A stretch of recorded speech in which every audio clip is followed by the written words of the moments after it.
시작하겠습니다. 안녕하십니까. 자, 오늘은 국제경제 진행을 해보도록 하겠습니다.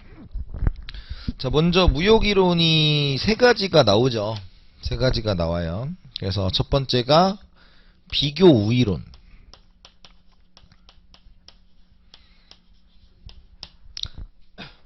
비교 우위론은 생산 기술은 다르다.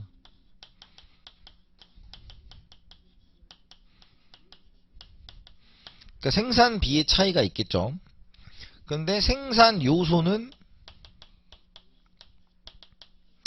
동일하다입니다. 생산 기술은 다르지만 생산 요소는 동일하다입니다. 그래서 여기서 나올 수 있는 가장 난도 있는 거는 자원량이 다른 상태에서 생산 가능 곡선을 그리시면 안 돼요. 그래서 자원량이 동일하다는 전제 하에 가셔야 된다. 이렇게 말씀을 드리고요. 그래서 생산 기술이 다르기 때문에 생산 기술이 다르기 때문에 기회비용이 달라서 특화 품목이 달라진다라는 거죠. 그래서 이쪽에서는 해야 되는 게 생산비냐 생산물이냐 에 따라서 기회비용을 책정하는 방식이 다르다. 생산비는 이 자원을 여기 넣었다면으로 가셔야 되고, 생산물은 생산량이 같을 때 자원량이 같다라는 방식으로 가셔야 됩니다. 이따 문제 있으니까 한번 보시면 될 것 같고요. 자, 그 다음에 이제 이 비교 우위론에서 나오는 게 교육 조건이죠. 교육 조건은 기회비용의 사익값이면 돼요. 그러니까 기회비용의 사익값이면 양국이 모두 이득이 발생하는 거니까 그 기회비용, 여기는 이제 좀 멋있는 말로 생산한 것이 결국은 소비가 되기 때문에 교육 조건을 PY분의 PX로 표현을 합니다. 근데 이거는 이제 분자의 상대가이기 때문에 XJ의 기회비용을 구하라는 뜻이에요, 그냥. 그래서 요 정도 출제가 되고요. 자, 그 다음 이제 비교 우위론과 대척되는 게 헥셔 올린 정리라는 게 있죠.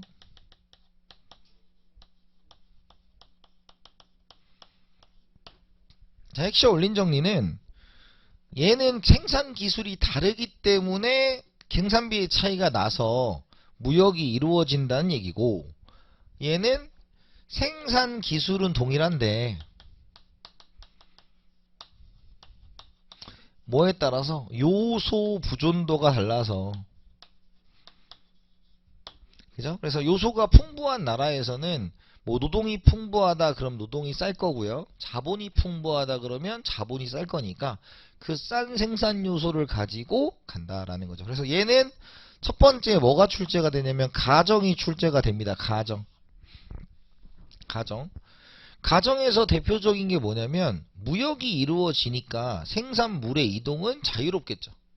근데 생산 요소의 이동이 자유롭다는 것은 자유로울 수 없죠. 왜냐하면 생산 요소 이동이 자유로우면 요소 부존도가 의미가 없어요. 그래서 생산 요소의 이동은 자유롭지 못하고 생산물의 이동은 자유롭다. 요걸 가지고 은근히 출제를 합니다. 자, 그 다음에 A라는 국가와 B라는 국가가 있고, 얘가 노동 풍부국, 자본 풍부국을 따지는 것은 L분의 K 요소 부존도를 가지고 따지는 거죠. 그래서 만약에 얘가 숫자가 커져버리면 K가 많은 거니까 자본 풍부국이 되고, 숫자가 작으면 노동 풍부국이 된다. 그러면 얘가 만약에 노동 풍부국이면 노동 집약제를 수출할 거고, 얘는 자본 풍부국이면 자본 집약제를 수출하게 되겠죠. 그러면 R분의 W라고 하는 A국이 있으면 얘는 노동이 싸니까 얘가 되게 쌀 거 아니에요. 그리고 자본 풍부국은 R분의 WB가 되면 얘는 자본이 뭐하니까 싸니까 얘가 작을 거 아니에요. 그러면 최초의 상태는 이럴 거다. 근데 이제 얘가 노동 집약제를 수출한다는 것은 고용을 늘린다는 뜻이죠. 고용을 늘리면 임금이 올라갈 거예요. 얘는 자본 집약제를 수출한다는 건 자본을 고용해야 되니까 자본의 가격이 올라갈 거니까 결국 얘가 다시 올라가고 얘도 올라가게 되니까 궁극적으로 같다라는 거죠. 우리가 요소 가격 균등화 정리라고 하는 겁니다. 그래서 요거까지만 물어볼 거고, 근데 우리 간평에서는 이걸 뭐 복잡하게 물어본 적은 없어요. 뭐 이쪽이 거의 다 나오고, 그 다음에 요거가 이제 이 둘은 산업 간 무역이죠. 산업간. 요소 어떤 게 생산 비용이 싸냐 뭐 이런 거 따지고 산업간인데, 요거랑 이제 또 대척점에 있는 게 산업 내 무역이죠. 그래서 산업 내 무역이라는 것은 무엇을 얘기하는 거다? 우리나라의 자동차가 독일에 팔고 독일의 자동차가 우리나라에 오는 것처럼 동일한 상품, 물론 조금은 달라요. 그래서 그 다른 걸 뭐라고? 독점적 경쟁이라고 표현하는 거죠. 독점적 경쟁. 그 다음에 규모의 경제. 대량 생산을 통해서 시장이 넓어지니까 이런 겁니다. 그래서 세 가지 툴에서 문제를 출제할 거고요. 다만 대부분 우리 감정평가사 문제는 나온다면 그냥 비교 우위론에서 간단하게 나오지 않을까 싶습니다. 그럼 볼게요.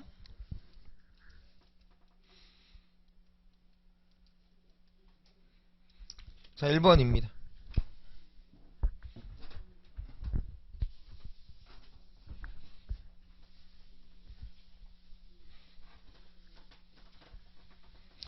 다음은 A국과 B국이 각각 신발과 전화기를 1단위씩 생산하는데 투입한 노동량을 비교한 것이다. 다음 설명에 OX를 곱하세요 라는 거죠. 자, 동그라미가 노동량입니다. 노동량은 이 자원을 여기 넣었다면으로 기회비용을 책정합니다. 그래서 9분의 7 전화기, 7분의 9 신발. 왜냐면 전화기를 하나 만드는, 신발 하나 만드는 7명인데 전화기는 9명이 필요하니까 전화기 하나를 못 만든다, 이런 뜻이겠죠. 자, 그 다음에 얘는 5분의 6 전화기, 6분의 5 신발, 이렇게 되겠죠. 그럼 기회비용이 작은 쪽을 특화해야 될 거니까 똑같은 거 비교하죠. 그래서 얘가 이걸 비교하고 이걸 하면 되겠다 라는 거죠. 그래서 지금 둘 다 자원이 조금 들어간 B국이 절대 우위가 있고, 둘 다 사람이 많이 들어간 A국이 절대 열의가 있으며, A국은 신발을 특화하니까 신발의 비교 우위, 전화기의 비교 열의가 있고, B국은 신발의 비교 열의, 전화기의 비교 우위가 있다, 이렇게 표현하는 겁니다. 1번 절대 우위론에 따르면 두 국가 간의 무역은 이루어지지 않는다가 맞는 거죠. 근데 절대 우위와 절대 우위로는 다른 거예요. 그러니까 절대 우위는 그냥 다 잘합니다, 뭐 이런 뜻이고, 절대 우위로는 각각 반드시 잘하는 게 있어야 무역을 한다는 뜻이니까 엄격히 다른 의미입니다. 맞는 얘기고요. 두 번째, 신발에 대한 절대 우위와 비교 우위는 B국에 있다. B국은 둘 다 절대 우위가 있죠. 그 다음에 신발에는 절대 비교 열의가 있습니다. 특화를 하지 않기 때문에. 틀렸고요.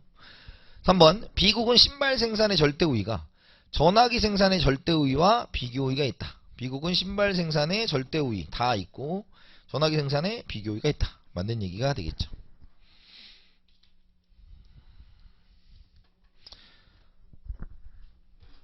다음은 A국 노동자와 B국의 노동자가 각각 동일한 기간에 생산할 수 있는 쌀과 옷의 양을 나타낸 것이다.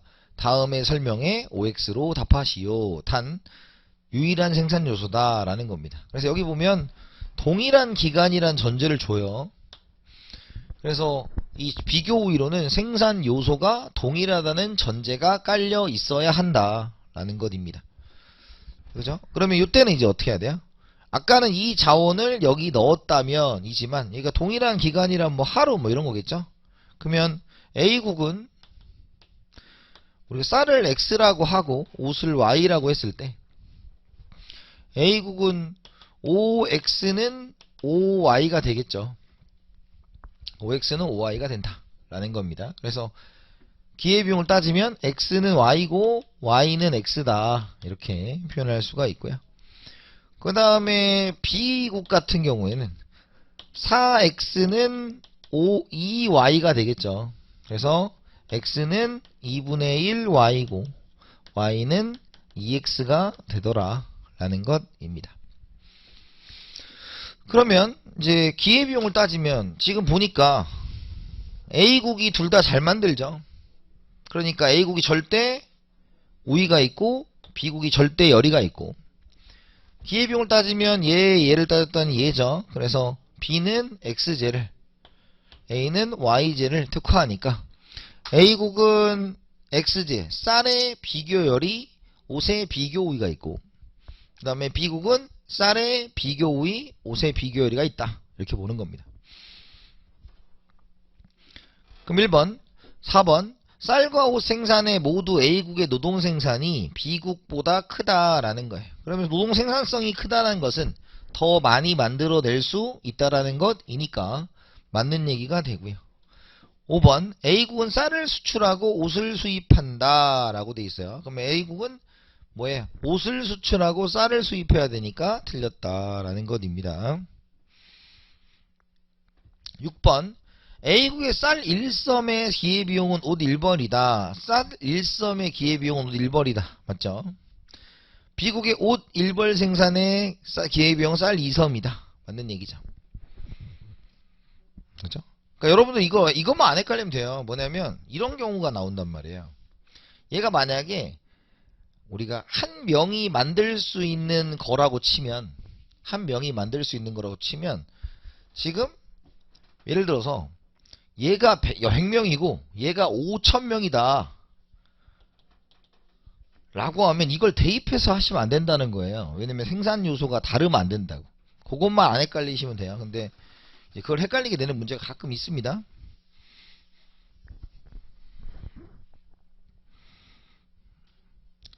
자, 그 다음에 8번, 각국의 X제 생산을 보면 각국과 을국은 X, Y제만을 생산하여 교역시 비교우위가 있는 제화에 완전 특화한다. 양국의 생산 가능 곡선이 아래와 같을 때 다음 설명에 OX로 답하세요 라는 거죠. 그러면 1번에 먼저 그냥 원초적인 방식으로 하면 각국은 X가 빵이면 Y가 뭐예요? 40입니다. 그 다음에 Y가 빵이면 S는 뭐예요? 10이에요. 이렇게 그려지는 게 갑국입니다. 자, 을국은 Y가 빵이면 X는 뭐예요? 30이고요. 그 다음에 X가 빵이면 Y는 얼마예요? 뭐 20이다. 이런 식으로 그려지는 거겠죠.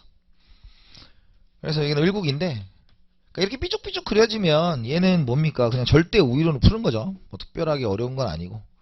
다만 지금 기회비용을 따질 때 요건 10x 40y니까 각국 같은 경우는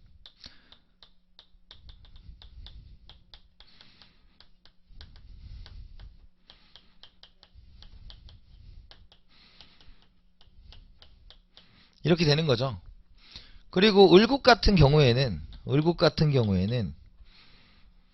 지금 30x는 20y니까 x는 3분의 2y고 y는 2분의 3x가 되겠죠. 근데 이걸 다 하는 건 이 수식이 나왔을 때는 별 의미가 없어요. 왜냐면 우리가 3번에 저기 보면 4x 플러스 y는 40이니까 y는 마이너스 4x 플러스 40입니다. 그럼 여기 있는 얘가 MRTXY 생산 가능 곡선의 기울기고요. 얘가 델타 X 마이너스 델타 Y니까 얘가 X제 생산의 기회비용이에요. 그러니까 X제는 Y제 4개에다 이렇게 그냥 구할 수도 있어요. 그냥 뭐 굳이 이거 다 안 하셔도 수식으로도 판단이 가능하다. 이렇게 말씀을 드릴 수가 있고요. 그래서 뭐 8번에 보시면 각국이 X제 생산을 1단 늘리려면 Y제 2단을 줄여야 된다. 그런데 4단이겠죠. 틀렸고. 그 다음에 각국은 X제 생산에 절대 우위를 갖는다. 각국은 X제 생산에 뭐예요? 절대 열위를 갖는다. 이렇게 보시면 되겠죠. 10번 을국은 X제 생산에 비교 우위를 갖는다. 그랬어요. 을국은 X제 생산에 비교를 갖는다. 을국은 X제의 절대 우위도 가지고 있고 X제를 특화할 거니까 비교 우위도 가지고 있다. 이렇게 보시면 되고요.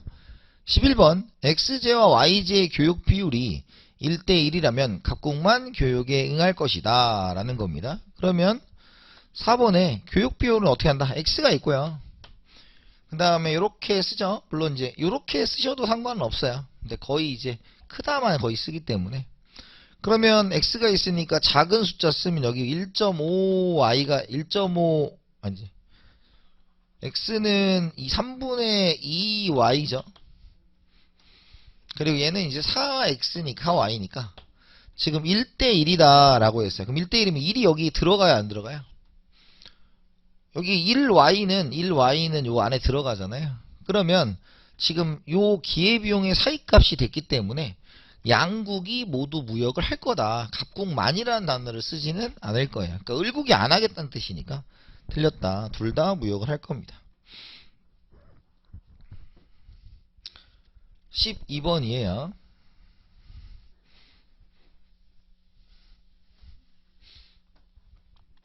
생산 요소가 노동 하나뿐인 A국과 B국은 소고기와 의류만을 생산한다. 소고기 1단위와 의류 생산에 필요한 노동 투입량이 다음과 같을 때 양국이 교육하기 위한 교육 조건은 이렇게 돼 있다 그랬죠. 그러면 문제가 이제 피의류, 피소고기가 이제 이렇게 돼 있는 거잖아요. 그럼 이거 말은 뭐냐면 이런 뜻이야. 분자의 기회비용을 찾으세요. 이런 뜻이에요. 분자의 기회비용을 찾으세요. 그러면 분자의 기회비용을 찾으면 우리가 소고기의 기회비용을 따져야 되잖아요. 그러면 이제 노동 투입량이니까 이 자원을 여기 넣었다면이 되겠죠. 그럼 소고기 1단위의 기회비용 의류 2분의 1이 되겠고 B국은 의류 3분의 6이 되겠죠. 그럼 결론적으로 소고기의 기회비용은 소고기 하나의 기회비용은 0.5 의류 2 의류 사이겠죠. 그래서 이제 양변을 의류로 나누면 이게 의류가 되고 이렇게 없어지는 거예요. 근데 뭐 큰 의미는 없어요. 그러니까 분자의 기회비용을 찾아서 그 사이값에 갈 수 있느냐 뭐 그 정도만 보시면 될 것 같습니다. 그러면 요 상태에서 지금 2잖아요. 그럼 2는 교육 조건은 요 사이에 있으니까 2보다 작아야 된다라고 했어요. 그러면 얘는 맞은 거에 틀린 거야. 맞다고 볼 수 있는 거죠. 0.5와 의 사이니까. 그리고 책에는 0.5가 빠졌네. 0.5와 2 사이니까 맞죠? 자, 이렇게 되는 거고. 13번.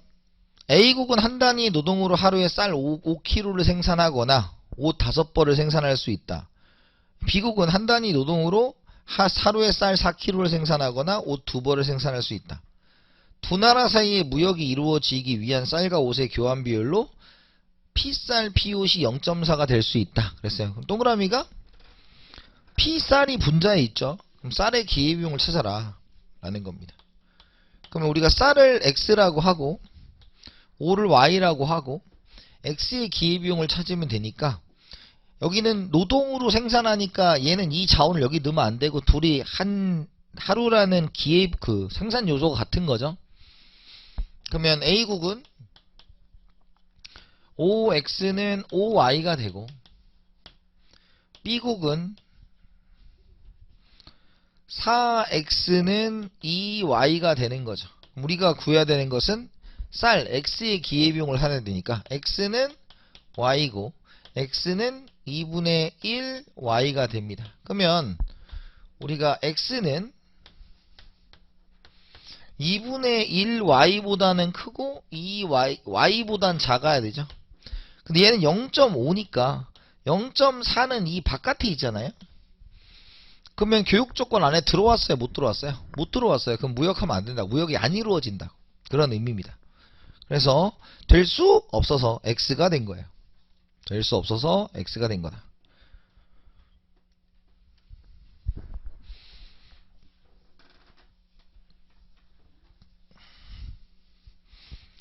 자, 14번 자유무역에서 부분특화 또는 불완전 특화가 일어나는 것은 생산을 늘릴수록 생산의 기회비용이 체증하기 때문이다 라는 건데 우리가 지금 무역을 하는 기본적인 이론의 베이스에는 기회비용이 작다라는 전제를 줬죠.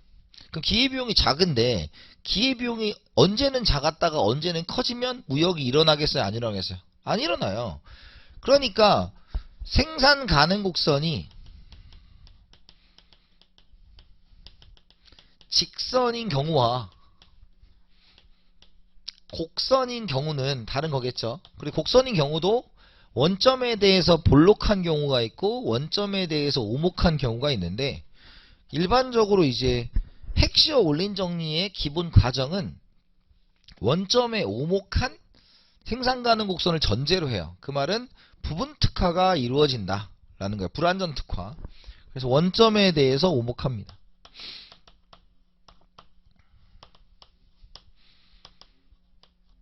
그럼 생산 가능성이 직선이라는 얘기는 x0, y가 있죠.